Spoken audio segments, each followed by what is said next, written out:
What's up, guys? It is February 10th, 2026, and I'm back this time today with a trade breakdown of how I took a loss. And this is an eval because I did start a fresh eval for this series, and I am down $960 for the day on this 50K, meaning I have around 1,000 left in drawdown on this account before it's blown. Um, And I'm going to be transparent all the time. Every win that I take, I'm going to post. Every loss that I take, I'm going to post. Every break even I take, I'll post. Every day that I even don't take a trade, I will post like I did yesterday. I didn't take a trade, I still posted. Um, but I'm happy with this loss. It was a good trade in my opinion. Everything was there for me. My draws were there, bias was there, liquidity was there, everything was there. So can't be upset. These are the days that are just a winning statistic requires you to have losses in it. So these are just the days that, you know, are needed for your winning statistic. As long as you're not taking trades that aren't part of your statistic, like bad trades, things that are breaking your rules, you will be fine. And this was not a rule break at all. Um, so now getting into my trade idea. How do I hide? Okay.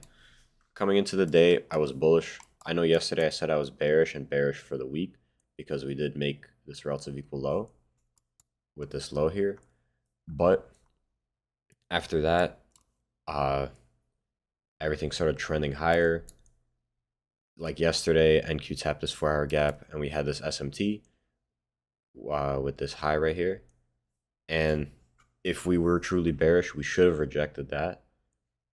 And we didn't overnight. And yesterday, we came up, we closed back above the high.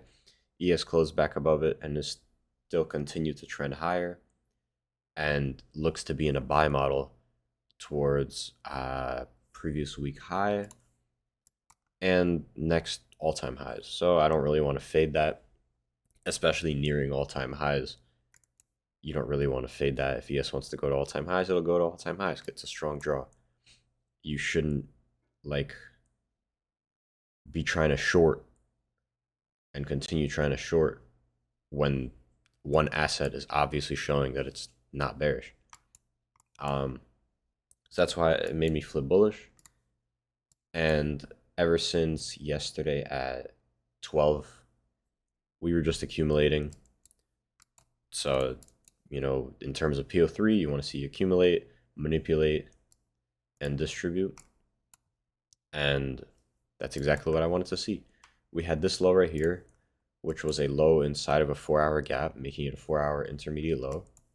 And we had previous day high right here, which was it taken beforehand? I don't know. On ES. No, it was not taken before I took the setup. All right, all good.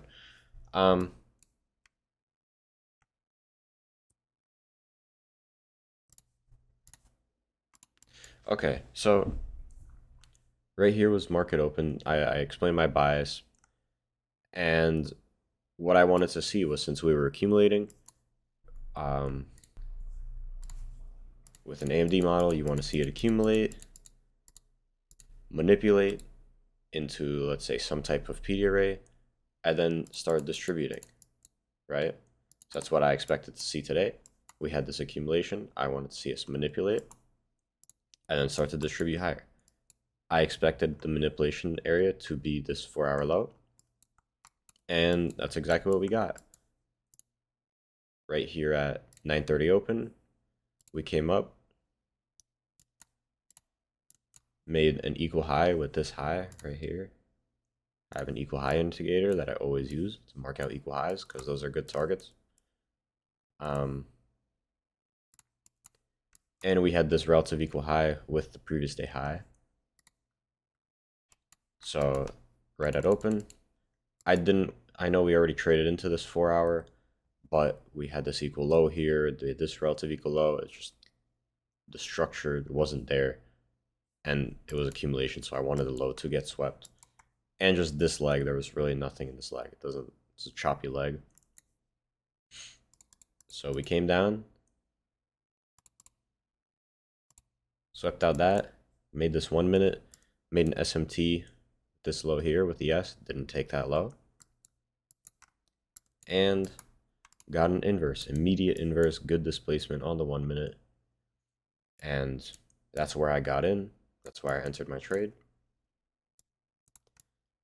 And for me, only thing I need for a trade is I need a good draw on liquidity, I need good bias, clear price action, and at least one internal target. Here, my internal target being this equal high and also this relative equal high.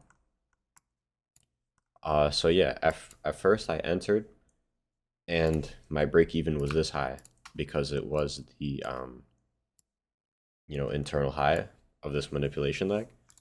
But after a couple minutes, we ended up creating a 5 minute, which I then switched that to my break even point, and I got stopped out before that 5 minute was hit, and it made an SMT at this low.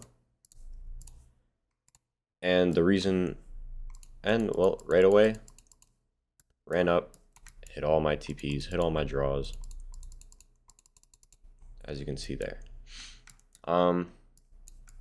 Now the reason I didn't enter on this resweep is because the only thing that was there was a 30-second, and I don't really like 30 seconds like that in general. The only time I take 30 seconds is when it's a big gap. It's a very obvious gap, and here just wasn't obvious. It's a very tiny gap. The displacement through it may have been good, but it was a small gap. And I was kind of confused on why we were getting a resweep because we already took this low. There was really nothing else prominent in this leg that needed to be taken. So it was just a case of me getting unlucky, and that happens. It's all good. There was this 5 minute inverse here, but that's just way too big. 100-point SL. RR isn't there. I'm not going to enter that. So I took a good loss, took my loss, and got off. It sucks, but since my draws were right, everything was right, and everything ended up working out how I said it would, I just ended up getting unlucky. I can't be upset about it. It sucks, but I know that I did what I needed to do. And nothing really that I would change. This is a trade that I would take 10 out of 10 times. This is a trade that I would take when I'm backtesting, because everything is there that I need to see. And that's just how you become profitable, is you wait for your A+ setups, you stay patient for them, for the things that you actually want to see, and most of the time it'll work out because you have your statistic, you've backtested it. If you've backtested it, you know that if you do this over a long period of time, you will have profits. You will get payouts. You'll make money. You'll have a positive P&L. But sometimes it loses, and that's all good. So when it loses, you just have to not let it, sway you in any way. That losses are inevitable and they're required to be profitable. You can't win every single trade. And yeah. For my TP, I wasn't actually going to hold all the way to here anyways. I would have probably held like here, because it is an eval. It has a 50% consistency rule on it, so I would need a $1,500 profit maximum, or else it would change my profit target, which I don't want. So it would have closed around here, but if that wasn't the case, I would have held to this equal high because that was the target. Overall, very clear draw on liquidity. For me, draw on liquidity is the most important thing. I don't care what liquidity we take out. I don't care how clean the inversion is or the displacement is. If the draw isn't clear, there's no trade. Everything gets framed off of a draw for me. And today the draw is perfect. So I can't be mad. And just going to journal it, move on, continue testing it. And yeah. So I'll make another video tomorrow, whether I take something or I don't. I'll make a breakdown about it. And yeah, see you guys next time.